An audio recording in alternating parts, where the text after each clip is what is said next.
Have you been looking for more exciting fantasy reads to add to your TBR that are coming up in Q3 2022? I got you, friends.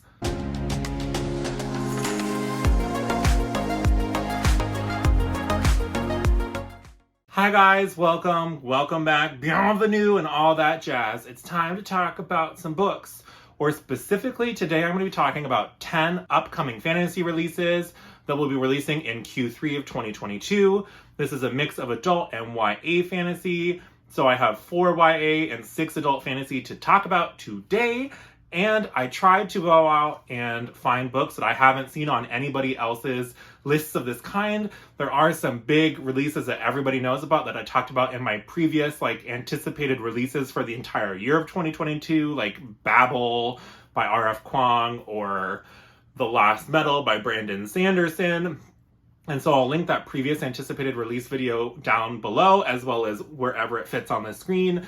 But this is books that I haven't talked about previously and that I haven't heard anybody else talking about either. So this is going to be in sequential order of release dates. So let's just get going.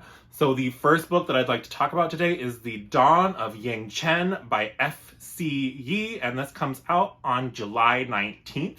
So this is the beginning to a new series in the Avatar: The Last Airbender world.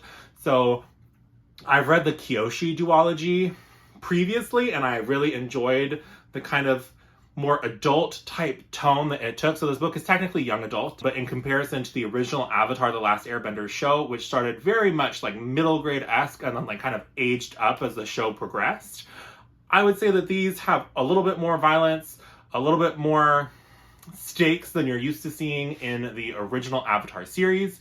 And so if you don't know Avatar: The Last Airbender, basically the Avatar is this person in this world that can channel all 4 elements. And part of their ability to channel all 4 elements stems from their ability to tap into their past lives. And so the knowledge and power they can kind of tap into, and can even travel to the spirit world, or through meditation, they can talk to their past lives. And so we have, in that first duology, the Kyoshi duology, we talked to the previous Earth Avatar, and now we're getting to see about Yangchen, which was the previous Air Nomad Avatar. And so let's just dip a little toe into this little blurby blur. Plagued by the voices of avatars before her for as long as she can remember, Yangchen has not yet earned the respect felt for Avatar Zeto, her predecessor. In an era where loyalty is bought rather than earned, she has little reason to trust her counsel. When Yangchen arrives to Bin Air in the Earth Kingdom on political business, a chance encounter with an informant named Kavik leads to a wary partnership. Bin Air is a city ruled by corrupt Shang merchants who have become resentful of the mercurial Earth King and his whims. To extract themselves from his influence, the Shangs have one solution in mind: a mysterious weapon of mass destruction that would place power squarely in their hands. As Yangchen and Kavik seek to thwart the Shang's plan, their unlikely friendship deepens. But for Yangchen to chart her course as a singularly powerful avatar, she must learn to rely on her own wisdom above all else. So if you love the Avatar: The Last Airbender series, I don't know what you're waiting for. I've heard a lot of different booktubers over the years show the Kyoshi duology in their hauls, but I've never heard anybody else actually read it. So you should read those because they're fantastic. And this sounds like an interesting take on Avatar, much more like crime lordy than usual, but Avatar has super fun elemental magic systems, and so I will definitely be checking that book out and letting you know how it goes. Up next is The Dragons of Deceit. This is the first new Dragonlance novel from authors Margaret, Weiss, and Tracy Hickman in forever. So in this blurb here, it says in over a decade. So if you've seen any of my Dragon videos or my bookshelf tour, I have a bunch of the Dragonlance books by Margaret Weiss and Tracy Hickman, and I have loved them since high school. They're just fantastic, fun, epic adventure fantasy. And so I am so excited for a new series, new book, whatever, to be set in this world. I don't think it's directly tied into anything, but let's just dive into the plot. Oh, and Dragons of Deceit comes out on August 2nd. Destina Rosethorn, as her name implies, believes herself to be very much a favored child of destiny. But when her father dies in the War of the Lance, her carefully constructed world comes crashing down. Not only does she lose her beloved father, but the legacy he has left her, a wealthy fiancé and rule over the family lands and castle. With nothing left in the world to support her but wits and determination, she hatches a bold plan to secure the device of time journeying she read about in one of her father's books and prevent her father's death. The last known holder of the device was one of the heroes of the Lance, the free-spirited kender Tasselhoff Burfoot. But when Destina arrives in Solace, home not only to Taz, but to fellow heroes Caramon and Tika, she sets into motion a chain of events more deadly than she had ever anticipated. One that could change not only her personal history, but the fate of the entire world, allowing a previously defeated evil to once again gain ascendancy. Okay, so the War of the Lance is what occurs in the original Dragonlance Chronicles trilogy. So that's Dragons of Autumn Twilight, Dragons of Winter Night, and Dragons of Spring Dawning. So I think in order to get full context of who Tasselhoff is, who Caramon is, who Tika is, you probably want to read that original trilogy. I don't know that you'd have to read the other things in there, the Device of Time Journeying, especially you might understand more about it if you read the Time of the Twins, War of the Twins, and Test of the Twins, because I think from what I vaguely remember, it kind of plays a role there. But for sure to have context of the War of the Lance and some of these places like Solace, you're going to want to read that original trilogy first. But I'm excited. So maybe I need to reread that original trilogy before I dive into this. I don't know. We'll see. Then up next is Daughter of Darkness. This is by Katharine Corr and Elizabeth Corr. And this comes out on August 4th. This is book 1 of the House of Shadows series. I really don't know anything about it. I just saw this cover as I was browsing through new upcoming releases and it looked super cool. And then I read the synopsis and I was hooked. So let's check it out. Dana is trapped. As one of the soul severers serving the god Hades on Earth, her future is tied to the task of shepherding the dying on from the mortal world, unless she can earn or steal enough to buy her way out. Then the tyrant ruler Orpheus offers both fortune and freedom to whomever can retrieve his dead wife, Eurydice, from the underworld. Dana jumps at the chance, but to win, she must enter an uneasy alliance with a group of fellow severers she neither likes nor trusts. She begins their perilous journey into the realm of Hades. The prize of freedom is before her, but what will it take to reach it? Sounds fun. It's supposed to be a young adult duology, so I'm here for a short series. Oh, and Dragons of Deceit was adult, if that wasn't clear. So yeah, Underworld, Hades. It's not Hades and Persephone, thank fucking God, because there's been so many Hades and Persephone retellings, but traveling through the Underworld just sounds like a good time. We'll just keep trucking along because we have a lot of these to get through. Up next is The Art of Prophecy by Wesley Chu, and this is coming out on August 9th. And it just says an epic fantasy ode to martial arts and magic. So if you don't know, I trained in martial arts from age 5 to about 28. Kind of when I moved to grad school. I haven't trained since I moved here, but I have been involved in refereeing and things like that. So martial arts is a strong part of my background. And so when I saw martial arts and magic, I was like, oh, okay. So, it has been foretold, a child will rise to defeat the eternal Khan, a cruel immortal god king, and save the kingdom.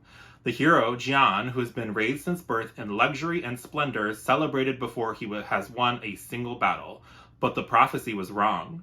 Because when Tai Shi, the greatest war artist of her generation, arrives to evaluate the prophesied hero, she finds a spoiled brat unprepared to face his destiny.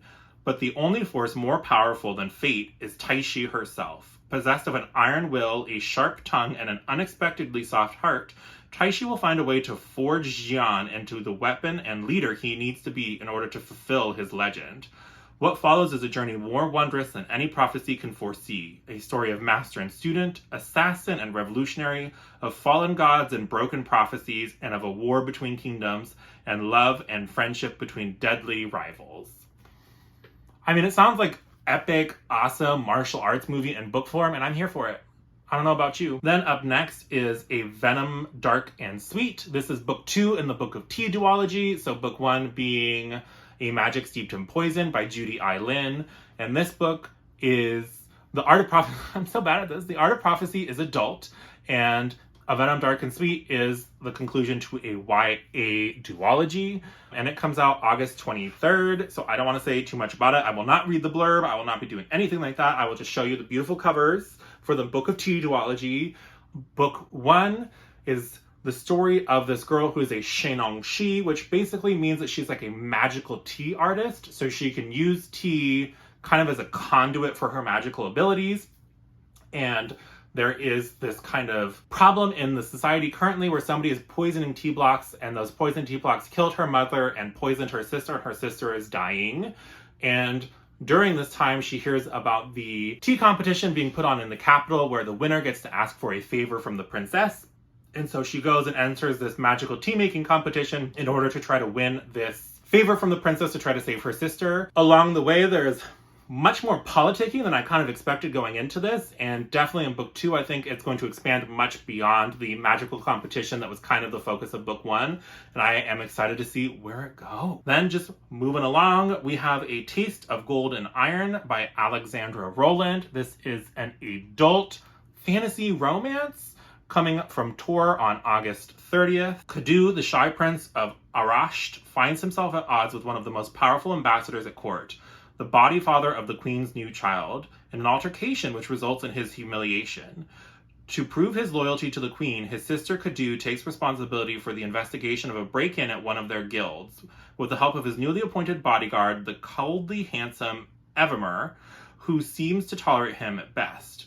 In Arasht, where princes can touch, taste precious metals with their fingers, and myth runs side by side with history, counterfeiting is heresy, and the conspiracy they discover could cripple the kingdom's financial standing and bring about its ruin.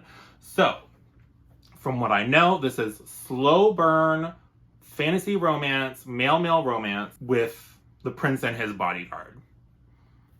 So I'm going to check it out because I'm curious. I'm intrigued. I don't read much fantasy romance, especially not much queer fantasy romance, because there's just not a lot of adult queer fantasy romance.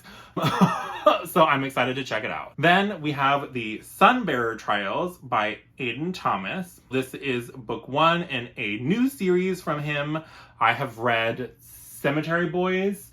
So this is a trans author that tends to write trans romance, and I am super here for it. And this one in particular caught my eyes when it is basically like Mexican inspired, like Hunger Games, I think is how people described it, like queer Hunger Games, Mexican inspired, and I didn't really need to know much more than that. But let's just dive a little bit into the synopsis. It's a little bit long, so we'll see if I get through all of it. But as each new decade begins, the sun's power must be replenished so that Sol can keep traveling along the sky and keep the evil obsidian gods at bay. 10 semi-doses between the ages of 13 and 18 are selected by Sol himself as the most worthy to compete in the Sunbearer Trials. The winner carries light and life to all the temples of Reino del Sol, but the loser has the greatest honor of all. They will be sacrificed to Sol, their body used to fuel the sunstones that will protect the people of Reino del Sol for the next 10 years. There's much more to that description. Feel free to go check it out for yourself, but that's kind of all I need to know. I've read some of his previous work, really enjoyed it. This sounds super cool, so it's YA. Don't know how long the series will be, but it just sounds like a good time. Then we have an adult debut from a really famous author, Chupeco. So she is coming out with Silver Under Nightfall, and this is coming out on September 13th. And the Sunbearer Trials was September 6th. So Silver Under Nightfall is the adult debut for Miss Rin Chupeco, and it sounds like vampires? Vampire hunters? I don't know. Remy Pendergast is many things. The only son of the Duke of Valenbun, though his father might wish otherwise, an elite bounty hunter of rogue vampires, and an outcast among his fellow reapers. His mother was the subject of gossip even before she eloped with a vampire, giving rise to the rumors that Rennie is half vampire himself.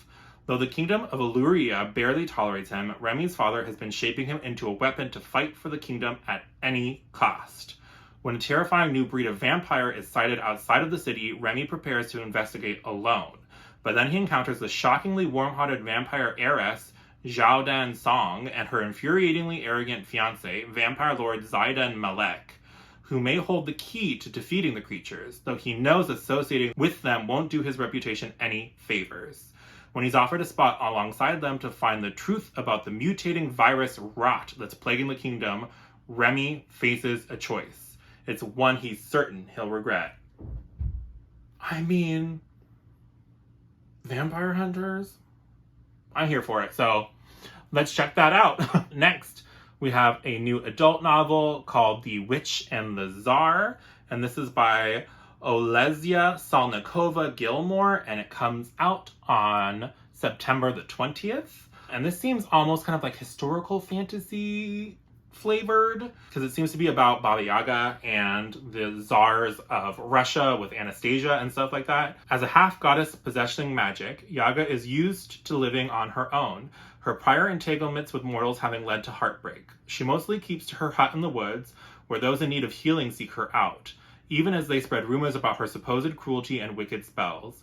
But when her old friend Anastasia, now the wife of the Tsar and suffering from a mysterious illness, arrives in her forest desperate for her protection, Yaga realizes the fate of all of Russia is tied to Anastasia's.